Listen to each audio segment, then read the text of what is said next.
Bienvenidos a esta presentación. Más que una presentación, es un compartir desde la experiencia hasta la academia.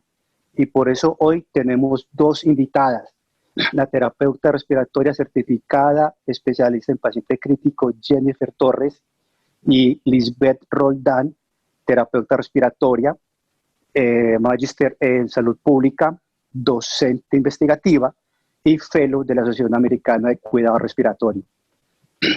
Con ellas nos van a compartir el paciente crítico con COVID-19 desde los dos puntos de vista, desde la parte adulto y la parte pediátrica. Agradezco a la AMSIM todo el apoyo que nos ha dado, a todo el equipo de GEBARCO, especialmente a sus dos especialistas clínicas, Natalia Giraldo, Diana Luna, por esta maratónica tarea de poder aportar un grano de arena y sumarnos a los compañeros, amigos, colegas, profesores que cada día nos enseñan algo más de esta pandemia. Desde la academia de la experiencia, dos palabras, y más que dos palabras, dos actos de vida. Bienvenidos a este ritual, bienvenidos a esta ceremonia del conocimiento. Soy Agnes Vera Zapata, terapeuta respiratorio certificado, especialista clínico para General Electric. Gracias, bienvenidos. Liz, siguiente.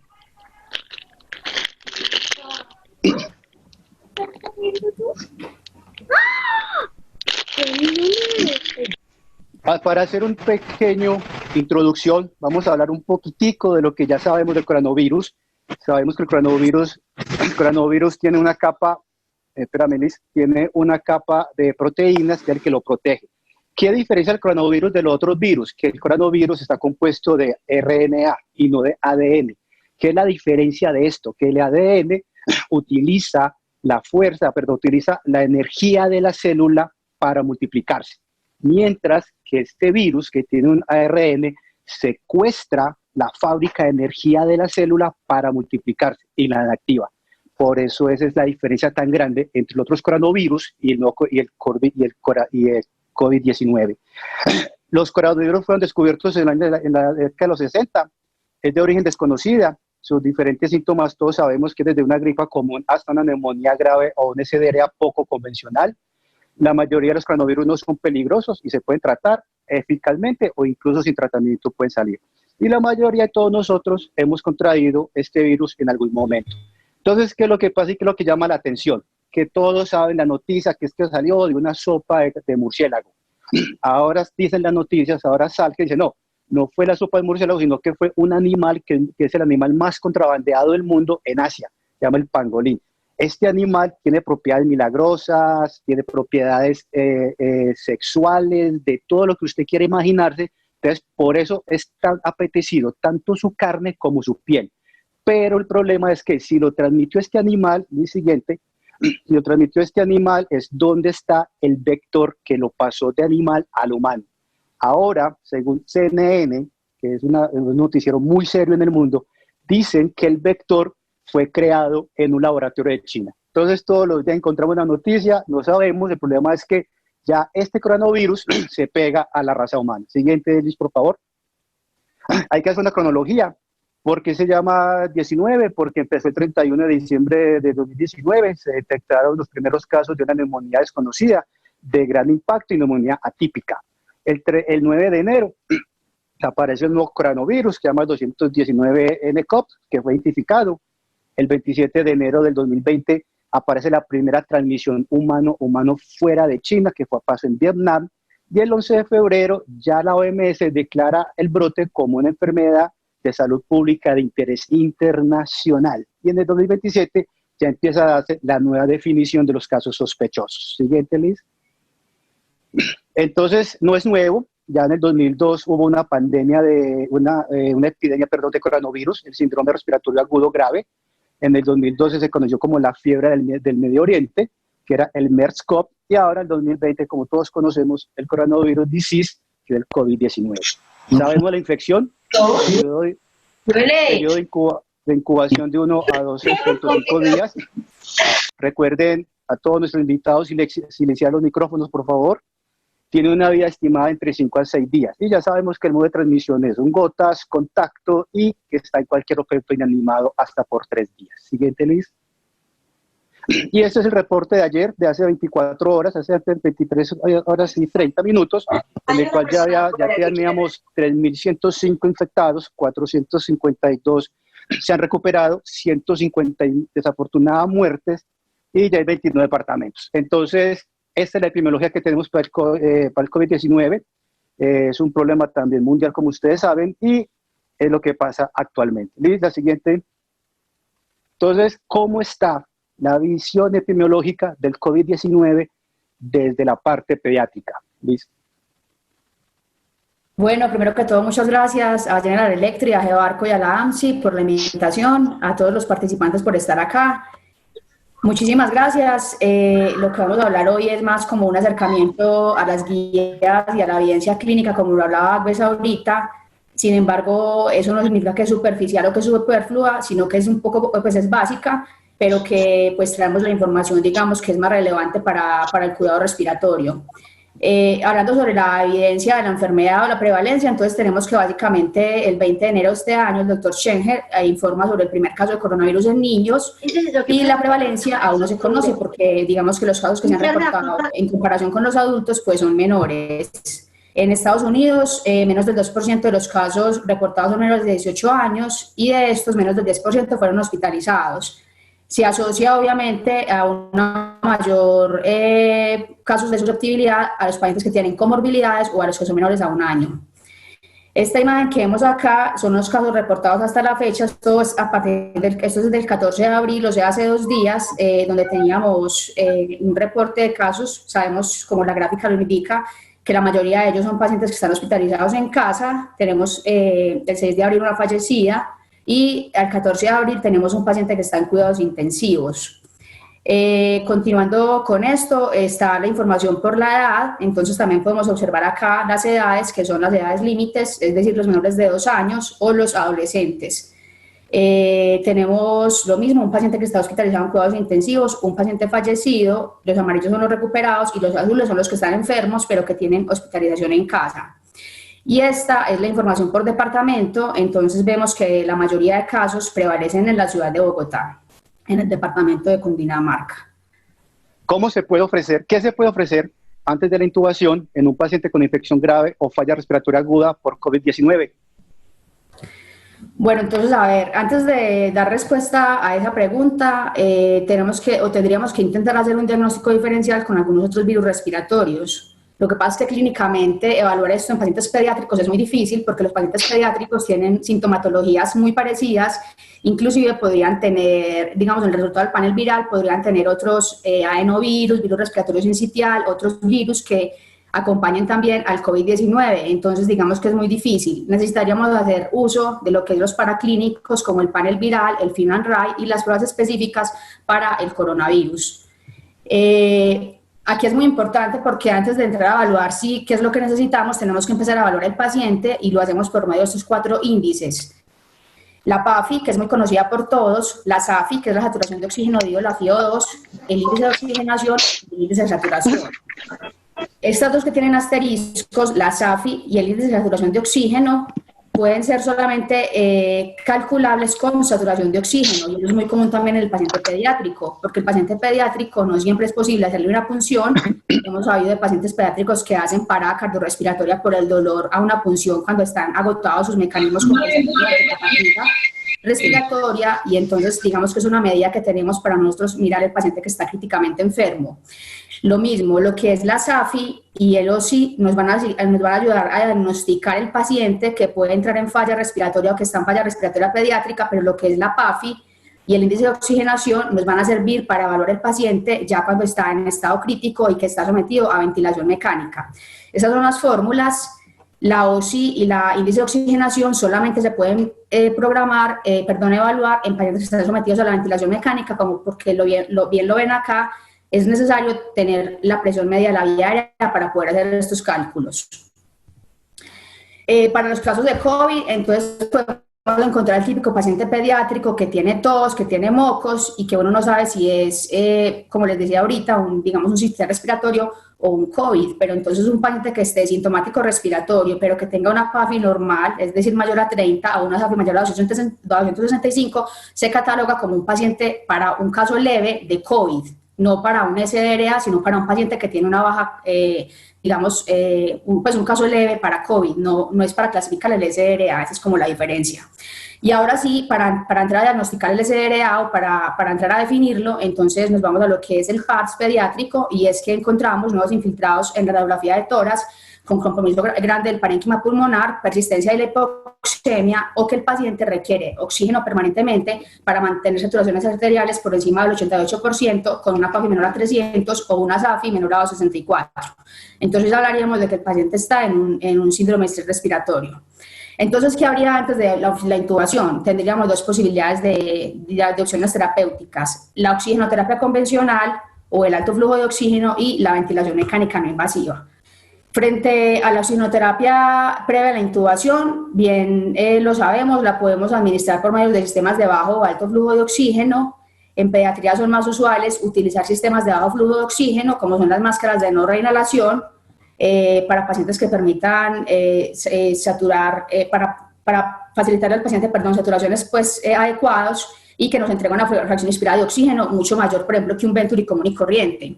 Sin embargo, pues conocemos el contexto colombiano, y para manejar la hipoxemia, pues la oxigenoterapia es el primer eslabón en la cadena. Entonces hemos de utilizar los sistemas que tenemos, desde una cánula nasal básica hasta una máscara simple, una máscara de no reinhalación.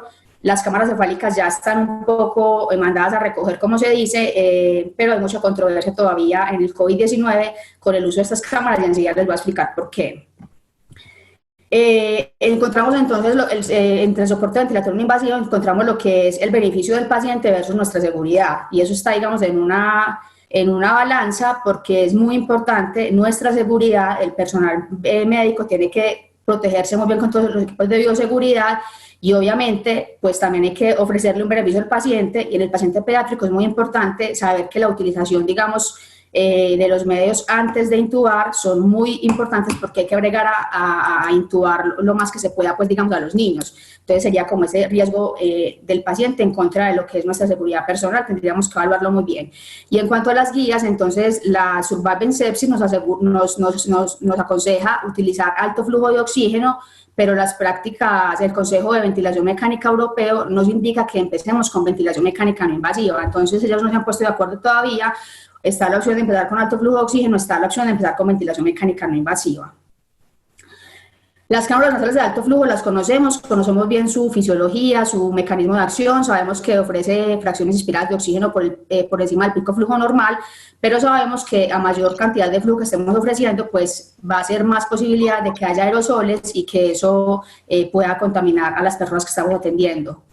Entonces habría que tener unas consideraciones específicas para el uso de la cánula nasal, como son, por ejemplo, el equipo de protección personal, habitaciones con presión negativa, pero sabemos también que en el contexto nuestro pues es muy poquitos hospitales los que tienen esta opción. Entonces se da la opción de tener al paciente en una habitación que sea independiente pero ventilada, aislar obviamente a esos pacientes y mantener una distancia también entre pacientes más o menos de 2 metros de distancia. Acá está lo que les explicaba ahorita, es que básicamente hay que tener estrictas medidas de bioseguridad por el riesgo que tiene la aerosolización. Entonces tendríamos que ser mucho más cuidadosos con el manejo de estos pacientes, y a los pacientes que están en cánula nasal se les puede colocar una mascarilla que va por encima de la cánula nasal. Algunos dicen que eso puede influir sobre la eliminación del CO2, pero son simplemente comentarios, no hay como tal un estudio sobre eso.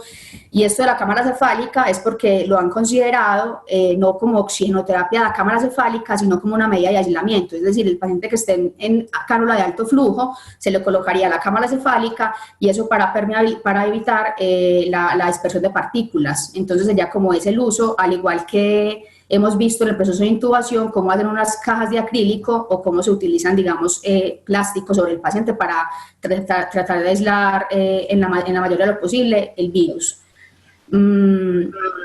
Bueno, Estas guías chilenas son muy interesantes y estas europeas también. En ambas dicen básicamente que el soporte respiratorio por oxígeno por cánula nasal, que podría ser utilizado de forma segura siempre y cuando tengamos los equipos de protección personal, y que comparado a la cánula nasal de alto flujo con otros equipos de oxigenoterapia, la aerolización no es como muy grande, como lo han descrito en otras partes, sino que puede ser inclusive mínima, que se quede solamente a nivel de orofaringe. Utilizarlo siempre que la condición del niño sea la adecuada, o sea, cuando el paciente tenga indicación, sabemos que básicamente es paciente hipoxémico y según la gravedad del caso, entonces podríamos utilizar el alto flujo de oxígeno o la ventilación mecánica no invasiva, siempre teniendo presente nuestro cuidado del equipo de protección personal. Si pasadas 90 minutos o 2 horas, el paciente que ha estado en alto flujo de oxígeno o en ventilación mecánica no invasiva continúa con aumento del trabajo respiratorio, con persistencia de la tos, con inestabilidad hemodinámica, no debe retrasarse el proceso de intubación y debe ser intubado de manera invasiva y llevado a ventilación mecánica. Y frente a la ventilación mecánica no invasiva, pues encontramos las diferentes interfaces que conocemos. Esta es una de las que se ha popularizado más, que es el Helmet y la Total Face, que aíslan un poco más de la aerosolización y pues digamos que va a ser un poco más seguro administrar la terapia a estos niños. ¿Cuáles son las consideraciones? Esas, usar máscaras tipo Helmet, utilizar el equipo de protección personal y, muy importante para la ventilación mecánica no invasiva, la utilización de filtros de alta eficiencia entre las ramas expiratorias e inspiratorias de los equipos para evitar la contaminación también de los equipos y de nosotros mismos. La ventilación mecánica normalmente suele usarse en pacientes seleccionados con insuficiencia respiratoria hipoxémica en medios con presión negativa, ya dijimos que es difícil.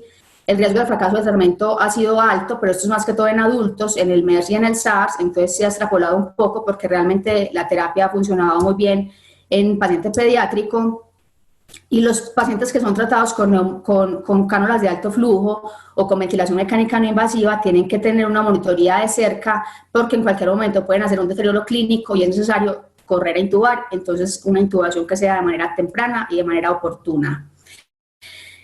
Para ventilación mecánica no invasiva podemos titular SAFIs que sean entre 221 y 264, y digamos que podríamos colocar a ese paciente que tiene esta SAFI en una ventilación mecánica no invasiva por un periodo que no sea superior a 2 horas, se habla más o menos de 120 minutos, perdón, de 90 minutos, y se evalúa la respuesta favorable a la ventilación mecánica no invasiva. Si el paciente no responde, pues debe ir a ventilación mecánica invasiva después de haber hecho este corto periodo de prueba. Y esto no se nos puede olvidar nunca, y es que toda SAFI menor a 225 no se puede retrasar el proceso de intubación.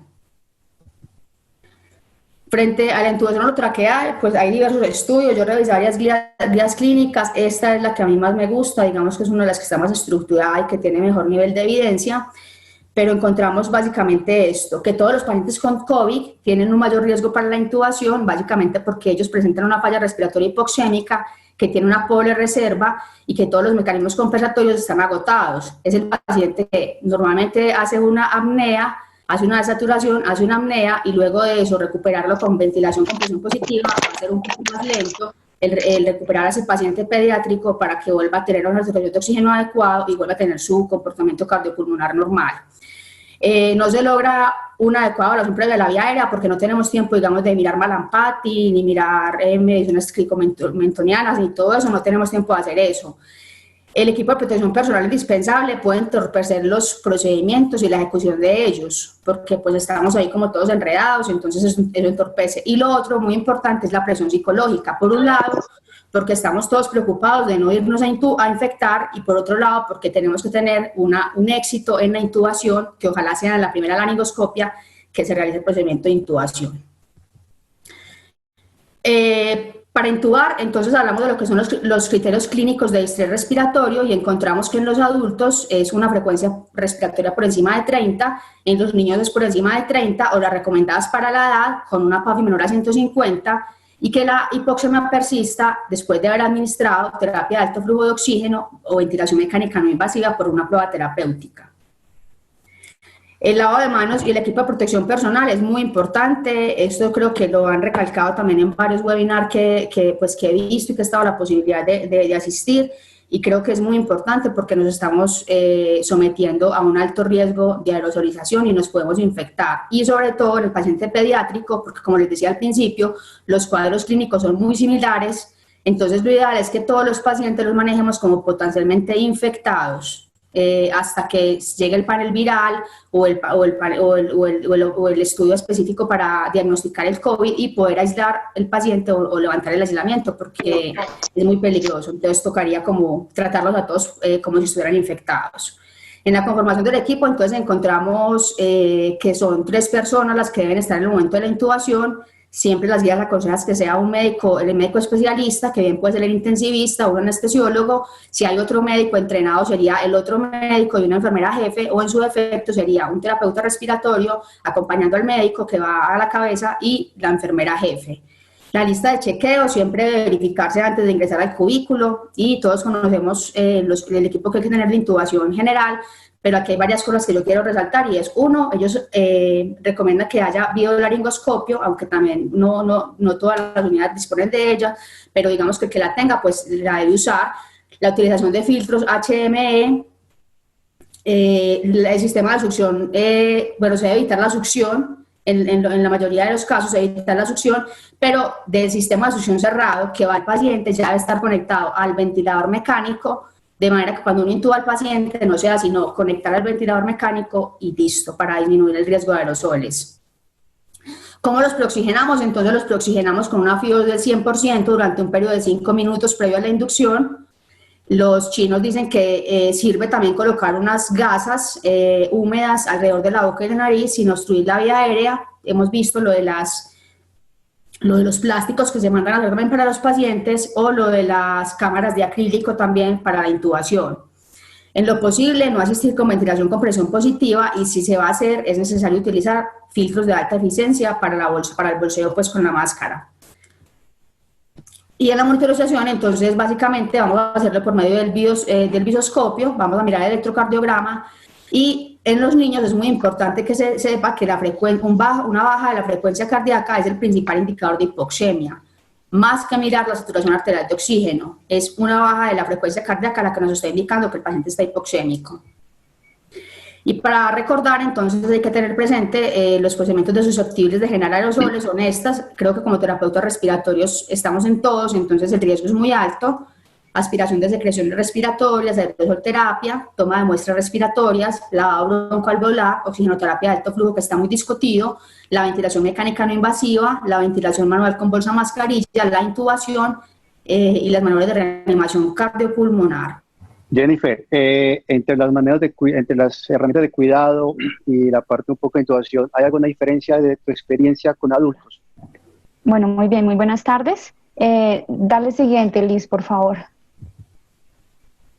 Bueno, Liz ya lo mencionó prácticamente todo en esta presentación y hubo un muy buen resumen de lo que dice la evidencia al respecto de qué se puede ofrecer antes de la intubación orotraqueal en estos pacientes. Y puede sonar muy repetitivo el tema, pero es muy importante cuidarse.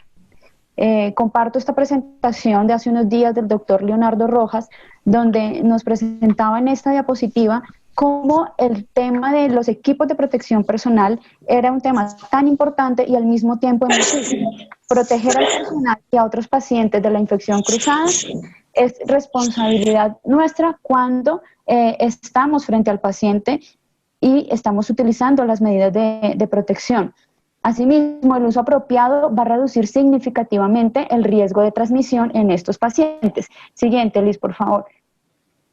Por tal motivo, una de las recomendaciones principales antes de enfrentarse a un paciente con sospecha o con diagnóstico de COVID-19 es hacer la verificación de la lista de chequeo en cuanto al donning y doffing o retiro y colocación de los elementos de protección individual. Es muy importante que para esto contemos con la verificación realizada por un par, un compañero nuestro quien se encargue de llevar a cabo esta lista de chequeo con nosotros mientras hacemos el retiro o colocación de estos elementos de protección personal.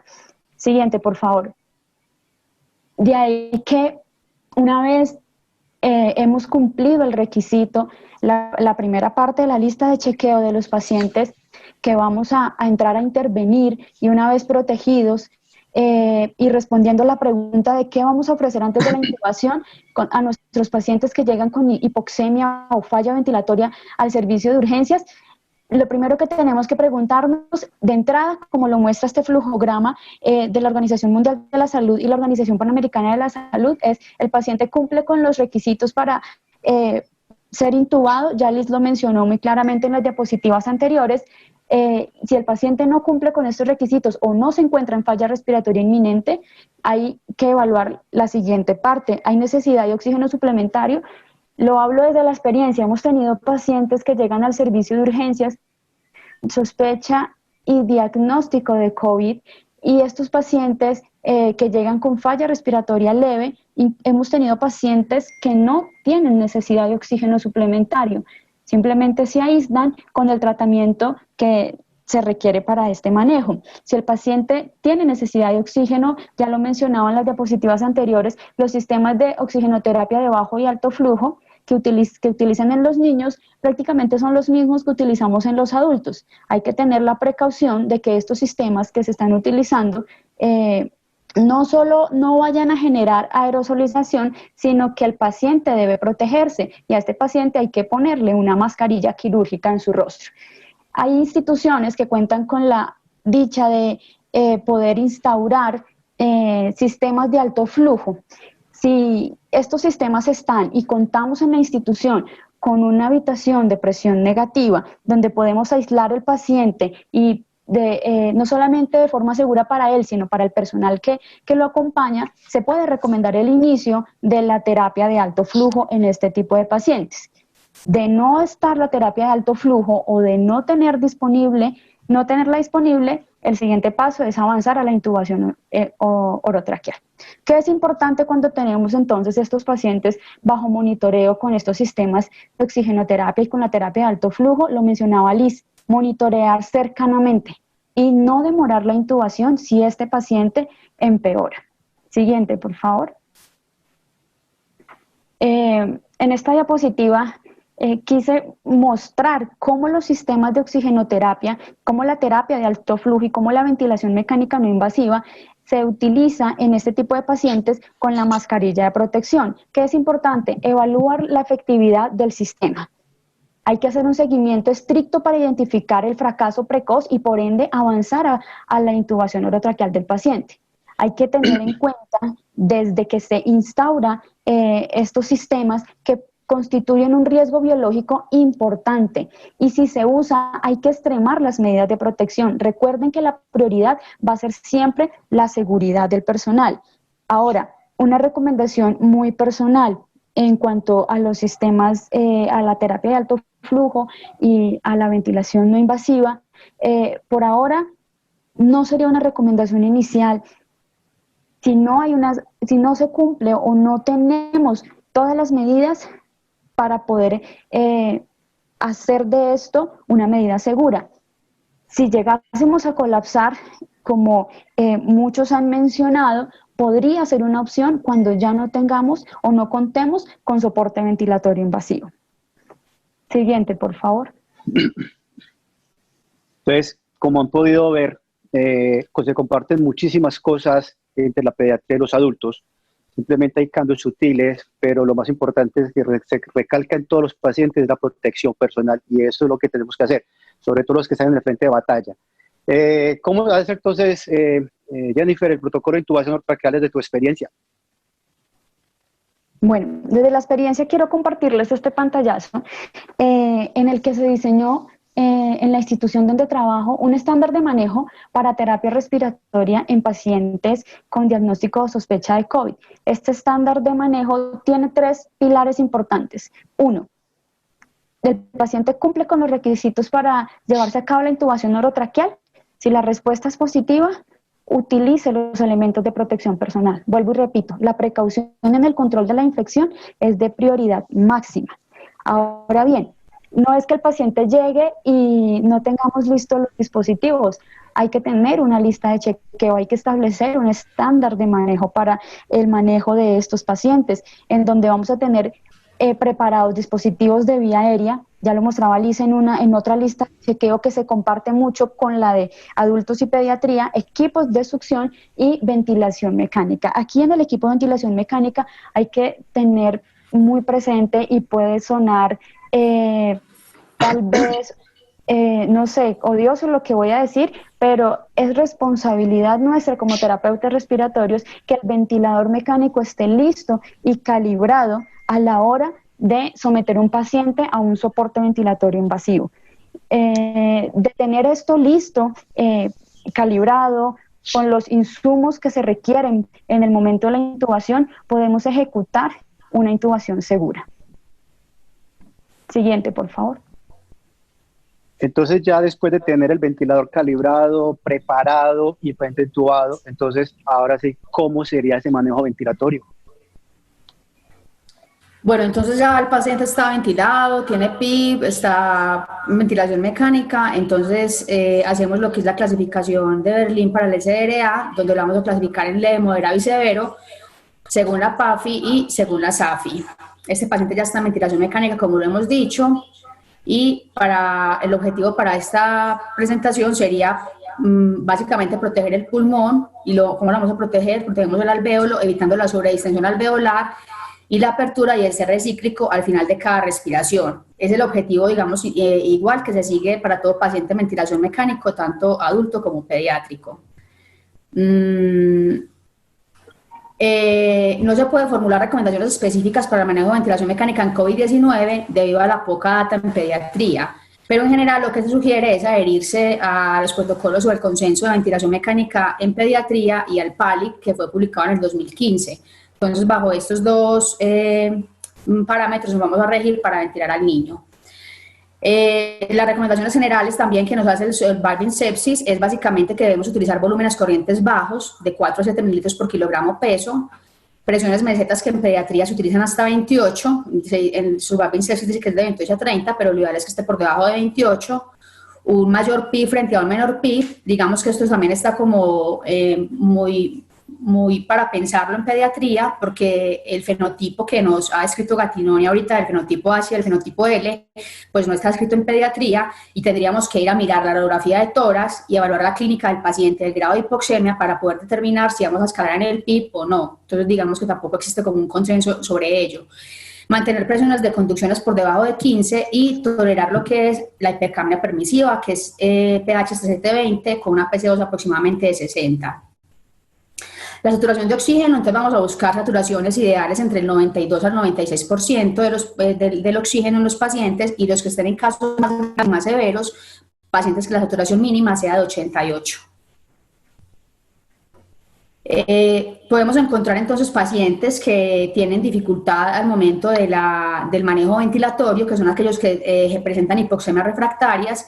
Entonces ahí podríamos encontrar estrategias que podrían ser bien extrapoladas de los adultos y aplicados en pediatría, como son la titulación del PIB, que eso tampoco se sabe muy bien en este cuadro del COVID, el manejo conservado de líquidos endovenosos, la utilización de ECMO, y nos quedaría como, pues no sé, por debajo de la mesa, pues por así decirlo, la ventilación mecánica de alta frecuencia, que ha dado muy buenos resultados en pediatría para el manejo respiratorio, pero pues tampoco hay estudios en COVID para saber cómo nos va, pero muy posiblemente los pacientes van a ser respondedores a la alta frecuencia. Ahí el riesgo es de aerosolización, entonces hay que tener mucho cuidado también por el alta frecuencia. Jennifer, entonces, en orientar ese manejo ventilatorio en adultos, ¿será que habrá alta frecuencia? ¿Han pensado en alta frecuencia en la experiencia que tú tienes? No, alta frecuencia no, realmente no. Respondiendo a la pregunta de cómo orientar entonces el manejo ventilatorio en adultos, siguiente por favor. Lo primero que se viene a la mente y lo primero que uno revisa en la literatura es hágalo bajo parámetros de ventilación protectora. Y ya hemos escuchado de esto bastante. Volúmenes corrientes bajos, tratar de establecer un PIB óptimo, mantener presiones meseta por debajo de los 30 centímetros de agua, un driving pressure por debajo de los 15, paciente con relajación neuromuscular, evaluar la posición prono, que ya lo vamos a ver más adelante, la hipercapnia permisiva y la terapia con circulación extracorpórea, en esto la recomendación es remita al paciente a un sitio experto en el tema, un sitio de referencia. Siguiente, por favor. De ahí que al orientar el manejo ventilatorio en el paciente hay que tener muy en cuenta esta revisión que salió a finales de la semana pasada o a inicios de la semana pasada por el doctor Gattinoni, en el cual se identifican dos fenotipos para el manejo del COVID, el fenotipo tipo L y el fenotipo tipo H. Siguiente, por favor. Entonces, ¿qué sucede durante el fenotipo o pacientes que tienen este fenotipo, el tipo L? Vamos a encontrar pacientes con distensibilidades pulmonares normales, de ahí que el volumen pulmonar sea normal. Vamos a encontrar pacientes con una baja regulación en la ventilación perfusión y bajo peso pulmonar. Es un pulmón que no va a pesar tanto. Opacidades en vidrio esmerilado van a empezar a verse, sí, se van a ubicar a nivel subpleural y fueron los hallazgos que encontraron con la población que se estudió, en donde en la medida que va aumentando esas opacidades a nivel subpleural y se van diseminando por ambos campos pulmonares, el peso pulmonar va a ir aumentando.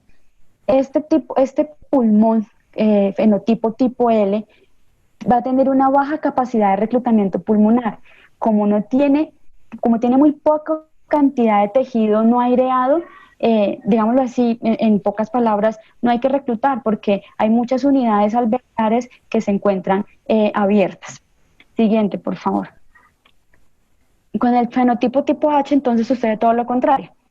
Hay alteración en la distensibilidad, se va a ver disminuida esta distensibilidad, por ende va a haber una disminución del volumen de gas debido al aumento del edema que se va a originar por ese shock de derecha a izquierda que va a pasar en la fisiopatología de este fenotipo. El peso pulmonar va a aumentar y es un pulmón que va a tener una alta capacidad de reclutamiento pulmonar debido a la mayor cantidad de tejido no aireado. Siguiente, por favor. Ahora, que una vez definidos estos dos fenotipos y en el paciente, ya sea de forma tomográfica o de forma clínica, ¿cuál es el paso a seguir? ¿Cómo se va a tratar este paciente? En el paciente con el fenotipo tipo L, lo importante es revertir la hipoxemia. Son pacientes que responden al incremento de la fracción inspirada de oxígeno. Ya lo veíamos en diapositivas anteriores, al igual que pacientes pediátricos y adultos. Son pacientes que responden muy bien a la administración tanto de oxigenoterapia de alto y bajo flujo. Ahora bien, hay que tener extrema precaución y lo hemos venido siendo incisivos en esta parte con la terapia de alto flujo, con el CPAP, con la ventilación mecánica no invasiva, en cuanto a disminuir las partículas aerosolizadas. Cuando se utiliza este tipo de tratamiento, hay que monitorizar el esfuerzo excesivo del paciente, evitando de esta manera retrasar el procedimiento de intubación. En este tipo de pacientes, una intubación temprana podría evitar el progreso de la enfermedad, es decir, que mi paciente progrese al otro fenotipo, incluso mucho más grave, en donde podemos iniciar con ventilación mecánica protectora, permitiendo hipercapnia, con volúmenes corrientes incluso de 6 a 8 mililitros por kilo. No tengo que llevar a mi paciente a volúmenes corrientes tan bajos en este fenotipo, dado que la distensibilidad pulmonar es normal. Sin embargo, es muy importante en todo proceso de ventilación mecánica disminuir la lesión o evitar al máximo la lesión inducida por el ventilador. Y la estrategia de ventilación prono como maniobra de rescate en estos pacientes les ayuda muchísimo, no para ayudar trastornos de hipoxemia, sino para ayudar a disminuir el espacio muerto y el shock. No se benefician, por ende, tampoco de altos. Siguiente, por favor. En el fenotipo tipo H, entonces ya los sistemas de oxigenoterapia de alto y bajo flujo y todos los sistemas de soporte respiratorio no invasivo no van a aplicar. De hecho, retrasarían la intubación del paciente y el manejo precoz. De ahí que estos pacientes hay que instaurar soporte ventilatorio de inmediato. Volvemos a lo mismo, bajo parámetros de ventilación protectora, volúmenes corrientes bajos y tratando de que esa mecánica ventilatoria no sobrepase los límites de seguridad. Una PIP alta, sí se benefician, eso sí, el estado hemodinámico del paciente lo permite. La posición prono en estos pacientes para mejorar para buscar mejoría en parámetros del espacio muerto, ver mejoría en el shock. Y lo que hablábamos de la terapia de ECMO, no hemos tenido la experiencia de tener pacientes con COVID en nuestro servicio y que tengamos que conectar a ECMO. En ese orden de ideas, considero que se debe remitir a un sitio de referencia. Siguiente, por favor. Entonces, coincidir con los fenotipos LIH, que está descrito por Gattinoni, todavía en pediatría no está descrito eso, es difícil encontrarlo, y que la protección pulmonar se comparte en los dos tipos de pacientes, y que cuando es tipo L responde muy bien a pronación. ¿Qué pasa en pediatría con la pronación? Bueno, básicamente las indicaciones son las mismas. Jennifer también lo acaba de comentar ya en su conferencia. Lo que se utiliza es bloqueadores neuromusculares, que lo aconseja el PADS también. Cuando la PAFI sea menor a 150, el índice de oxigenación sea mayor a 12 o el oxi sea mayor a 10 por un periodo de 24 a 48 horas. Se prona, teniendo en cuenta las mismas indicaciones y contraindicaciones de los adultos, se pronan desde los más chiquiticos hasta los más grandes también. Pero ese uso de prono debe ser precoz y prolongado. Las guías europeas aconsejan más o menos un periodo entre 16 a 20 horas. Pero la respuesta es que ante una hipoxemia severa que no recupera, también el paciente debe ser pronado. Obviamente, si tú tienes un paciente que tenga una gasimetría normal o de pronto una acidosis respiratoria, pero con una hipercapnia permisiva, un paciente que esté saturando, digamos, adecuadamente, que la radiografía no sea mala, pues ese paciente no se va a pronar, pero si cumple con las indicaciones se prona igual que como lo hacen los adultos. Y el periodo de 16 a 20 horas también viene muy extrapolado a los adultos, pero como les digo, las guías europeas aconsejan ese periodo de pronación. Yo diferí tu experiencia entonces con adultos, que ya no has contado los fenotipos y que a ellos que responden, y antes del ECMO, ¿qué nos cuentas de esa experiencia tuya? Bueno, siguiente, porfa. La experiencia, digamos que viene ligada a no solo pacientes con esta patología, no solo pacientes COVID, sino pacientes ya con SRA y falla respiratoria severa. En este flujograma que vemos aquí, vemos que si el paciente, a pesar de la ventilación mecánica protectora, de optimizar niveles de sedación, de relajación neuromuscular, a pesar de haber aplicado estrategias de titulación de PIP, la hipoxemia sigue empeorando, la recomendación es pronar. La pregunta es, ¿por cuánto tiempo? ¿Por cuánto tiempo? Hemos leído incluso tiempos entre 12 a 16 horas, y hay una revisión también por ahí que dice que hasta 24 horas han tenido pronado los pacientes. En la experiencia que hemos tenido en la institución, el tiempo máximo que hemos llegado a pronar los pacientes son 16 horas. Siguiente, por favor. Ahora, ¿cuándo suspendo el prono? Y hay que tener en cuenta dos puntos importantes, tanto el efecto positivo como el efecto negativo. Teniendo esos dos efectos claros, podemos definir en qué momento vamos a suspender el prono. ¿De qué trata el efecto positivo? Un paciente con una PAFI mayor a 150, con parámetros de ventilación mecánica en descenso. En estos vamos a ver una FiO2 menor al 60%, con un PIB menor a 10 centímetros de agua. ¿Durante cuánto tiempo? Durante al menos 4 horas después del final de la última sesión de decúbito prono. Cuando vemos estos efectos positivos en este tiempo que les acabo de mencionar, podemos ir pensando en que la maniobra se puede suspender en el paciente. Ahora bien, hay un efecto negativo también.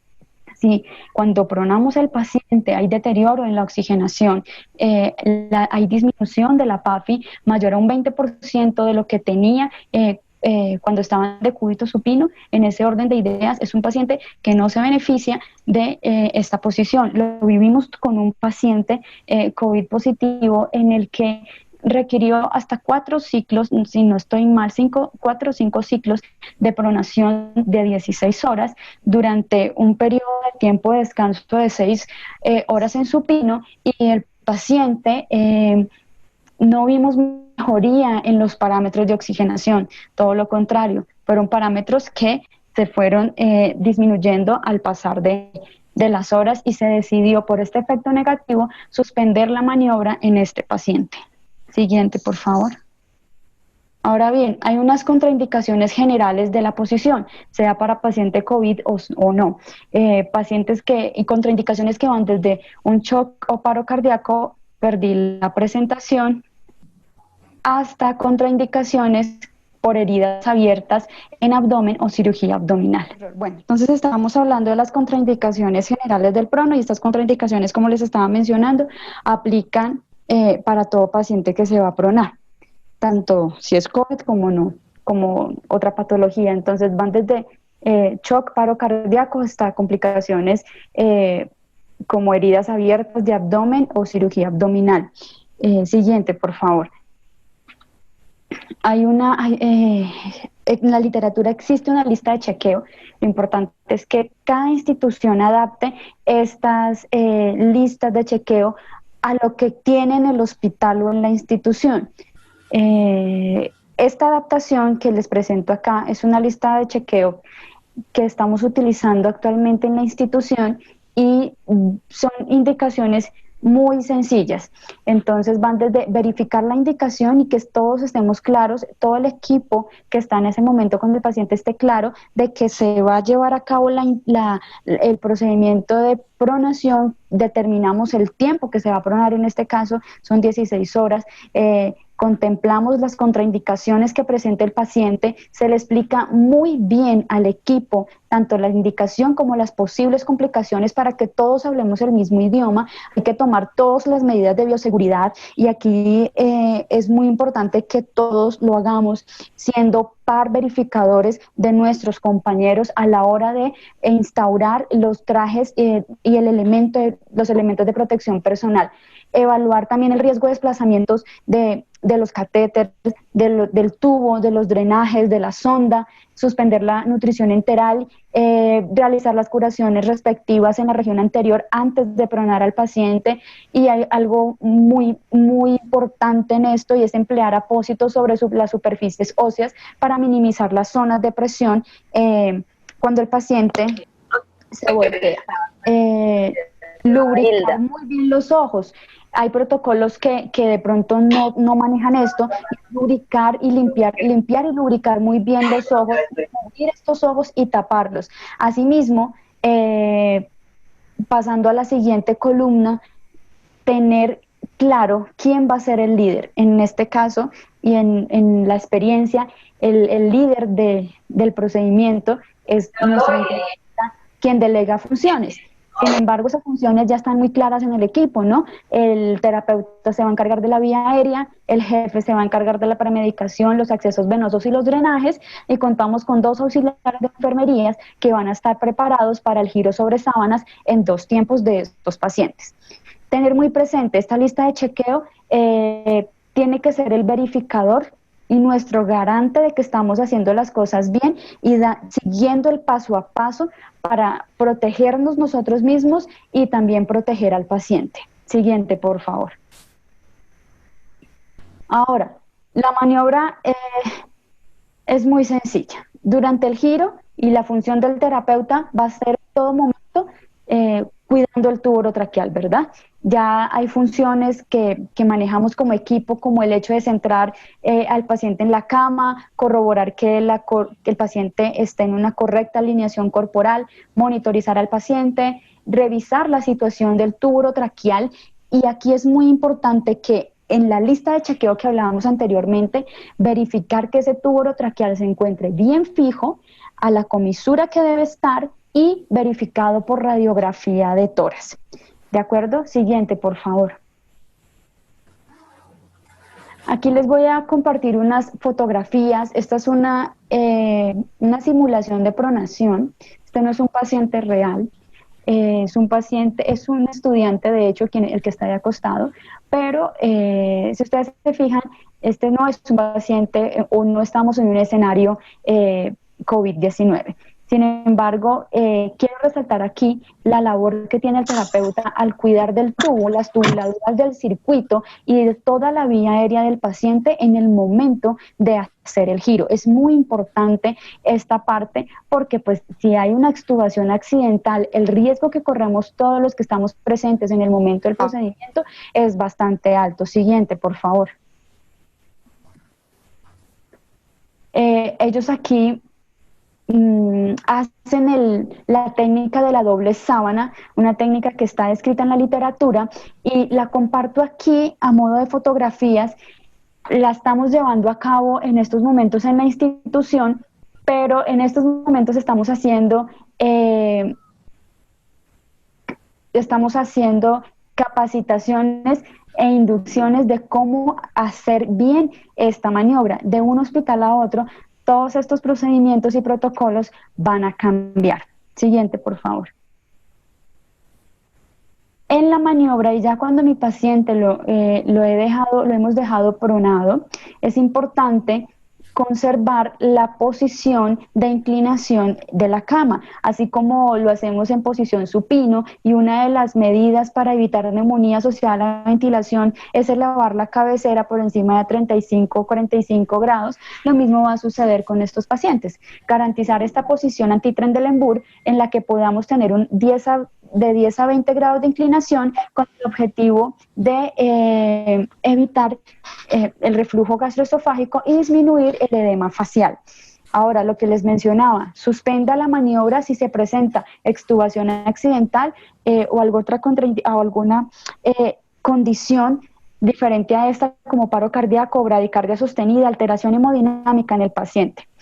Siguiente, por favor. ¿Cuáles deben ser los cuidados posterior a la maniobra?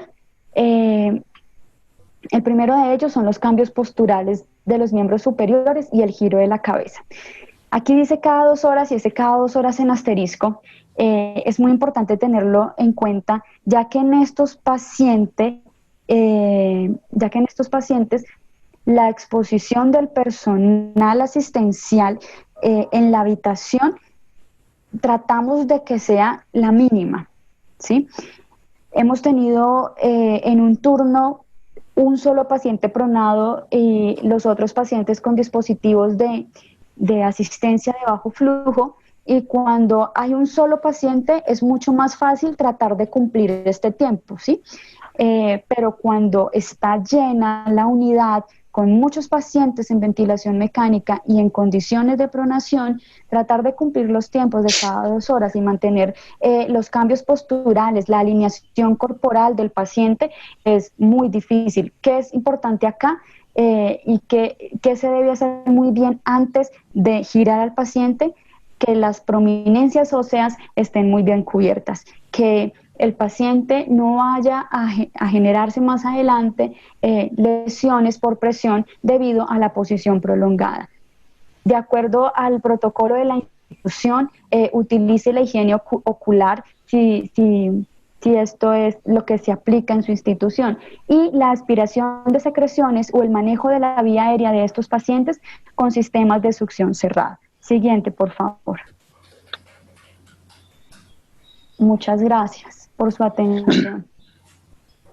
Muchas gracias, Jennifer. Muchas gracias, Lisbeth. En un minuto para abrir las preguntas. ¿Qué diferencia entonces hay entre el paciente pediátrico y el paciente adulto con COVID-19?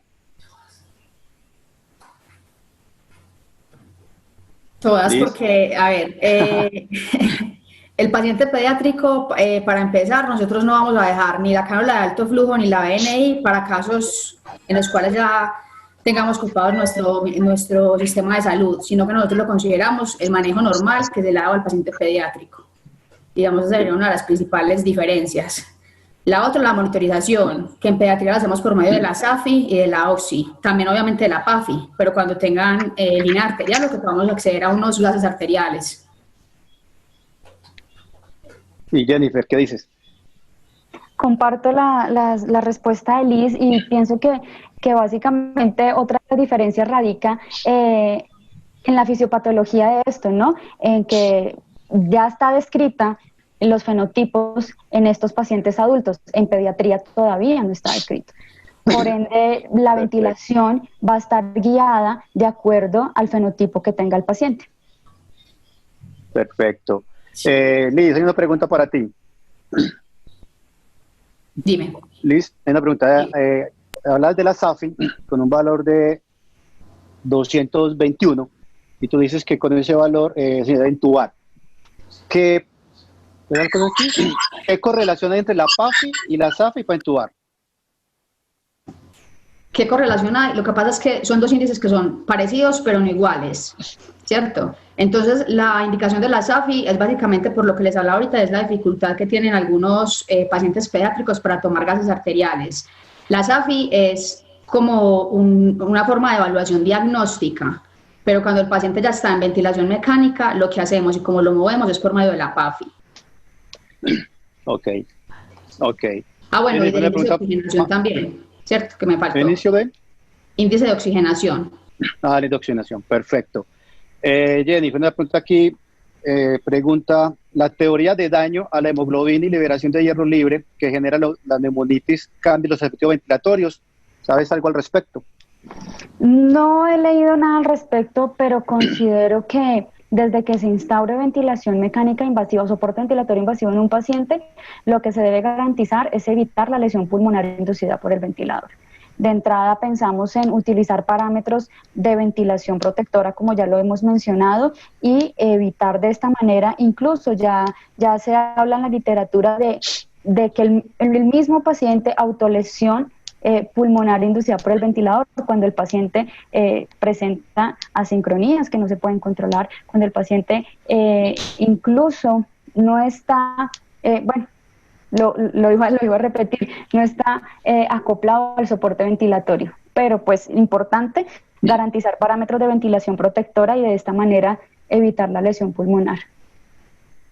Pienso que es una teoría muy nueva también, una teoría muy, muy reciente, poco más de los fenotipos, que esperemos que pase un poco más, que se encuentre más histológicamente puede ser, o fisiológicamente, me ve la palabra, para saber qué pasa a nivel pulmonar. Si hay cambios estructurales, si hay cambios diferentes, puede cambiar un poco la ventilación, pero igual no conozco la teoría. Gracias por la pregunta. Liz, una pregunta para ti. ¿Qué opinan los lavados nasales en los lactantes con COVID-19? Pues sobre eso no hay evidencia, pero podrías generar más aerosol porque el paciente va a toser y pues el riesgo de contaminación va a ser mucho mayor. Claro. Bueno, si tienen alguna pregunta, por favor, la pueden hacer. Tenemos 10 minuticos de preguntas para terminar. Ante todo, agradeciendo a todos los que se reconectaron, a todos los que estaban antes y a todos los que volvieron, agradecidos. Espero que les haya gustado, que hayamos aportado algo más en este granito de arena y unirnos a lo que hacemos todos los colegas, profesores y amigos. Si tienen alguna pregunta, este es el momento. Buenas tardes. Buenas tardes. Buenas tardes. Con respecto a lo del lavado nasal, yo considero que con toda la bioseguridad debe hacerse el lavado, sobre todo en lactantes que todavía sean respiradores nasales por excelencia, porque eso podría evitar intubación. Ok, muchas gracias por el aporte. ¿Alguien más? Nati, ¿hay algo en el chat? No lo puedo ver por acá. No, señor, no hay nada. Acá nos llega una de Yamile Patiño que dice para Liz, la inhaloterapia en pacientes Vivir 19 es recomendable. COVID-19. Preferiblemente sí. no. Aunque espérate, si es nebulización, no, porque la nebulización va a ser mayor, pero se deben utilizar inhalocámaras, inhaladores de dosis medida.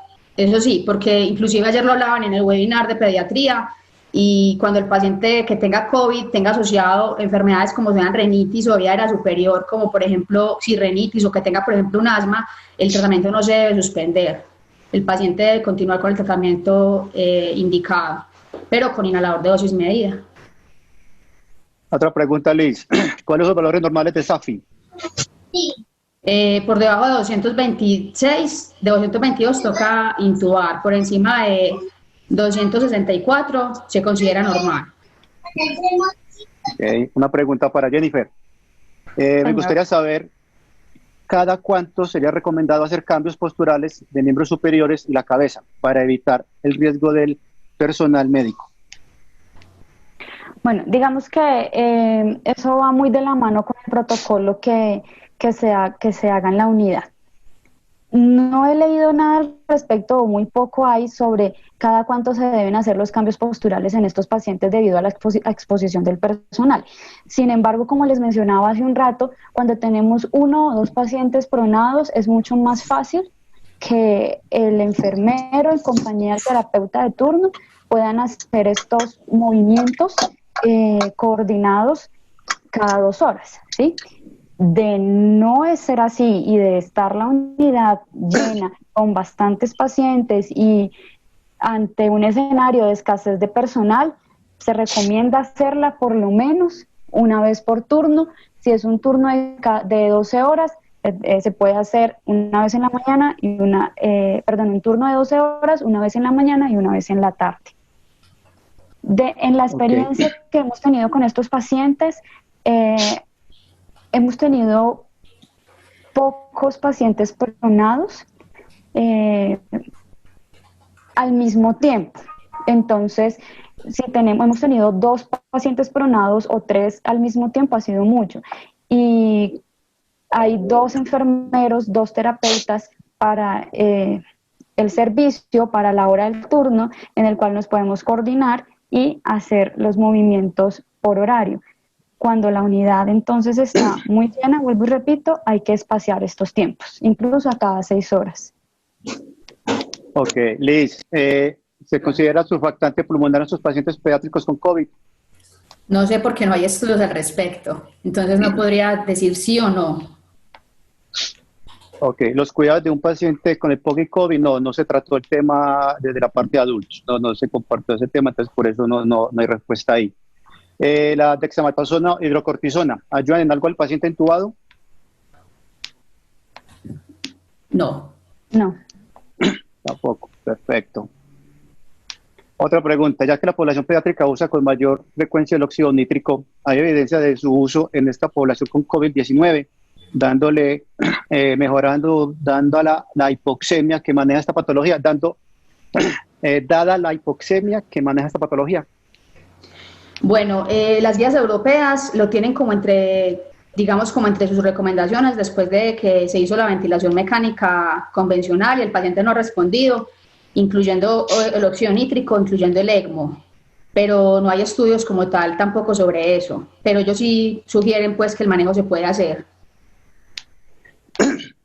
Ya, una pregunta que es, ¿qué opinión tienen los nuevos ventiladores que están realizando en Colombia para suplir la necesidad de ventiladores? ¿Qué conocen ustedes de los nuevos ventiladores? Creo que todavía no ha salido el primero. No los conocemos, exacto. No ha salido el primero a conectar a la persona. Apenas hasta el día de antier estaba el INVIMA haciendo las últimas pruebas. Pero esperemos que salgan para saber la experiencia, pero puede servir porque es un ventilador básico, un ventilador de hace 40 años, ventilador presurizado, pero todavía no salió al mercado el primero, ni han dado cómo se han hecho, o no conozco, por lo menos yo, no sé si ustedes conocen algo, planos, o conocen alguna más información. No. Ok, ¿alguna experiencia de manejo ventilatorio de pacientes COVID-19 sin bloqueo neuromuscular? Es importante tener al paciente bien sedado y por ende relajado. Si lo vamos a pronar, más aún. Si el paciente está sincrónico con la ventilación, más aún para evitar esa lesión pulmonar inducida por el ventilador y de una u otra forma tratar de inhibir la tos del paciente, dado que como cuidadores respiratorios debemos garantizar la permeabilidad del tubo orotraqueal y de la vía aérea. Si el paciente nos tose durante el procedimiento que ha pasado y el paciente no está relajado, el riesgo va a ser mayor. Sí se considera. De hecho, la literatura lo menciona mucho. Perfecto, entonces miremos aquí que hay así, como es que son varias, entonces está como difícil escoger. Traqueostomía, ¿una recomendación para el paciente traqueostomizado en COVID-19? ¿Ya le ha tocado el primero?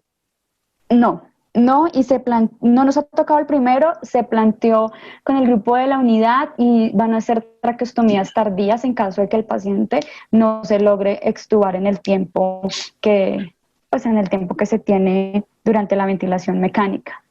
Conozco de instituciones que han tenido intubado pacientes hasta 14, 15 días, los han logrado extubar sin traqueostomía.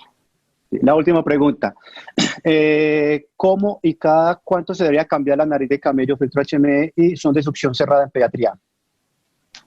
Pues los filtros, los estudios y los que lo distribuyen dicen que se debe cambiar cada 24 horas, pero eso es a necesidad del paciente, ¿cierto? Ajá. Porque si el paciente tose o expectora y lo tapa, pues obviamente el filtro no va a servir y sería necesario cambiarlo. Y en COVID hay que cambiarlo más, pues obviamente por el virus. Entonces tocaría cambiarlo más frecuentemente. Las ondas de succión cerrada, no trabajo para ninguna multinacional, no declaro conflicto de interés, pero hay unas que son mejores que otras, que tienen un adecuado sello de PIP y que pueden durar hasta 8 días en un paciente con ventilación mecánica. Las otras se recomiendan de 24 a 48 horas el cambio. Ok, bueno, muchísimas gracias a todos. Qué bueno que estuvieron en esta ceremonia de conocimiento, en este ritual. Les agradecemos por todo, se nos acabó el tiempo. Antes nos dio un poco más por el efecto bochornoso de ahora.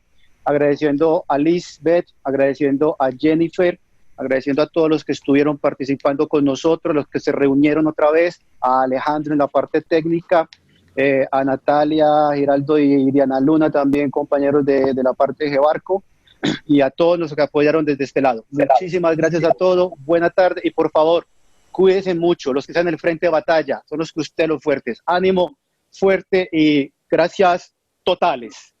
Gracias, feliz tarde. Gracias. Bueno, bendiciones para todos, que tengan una buena tarde. Muchas gracias.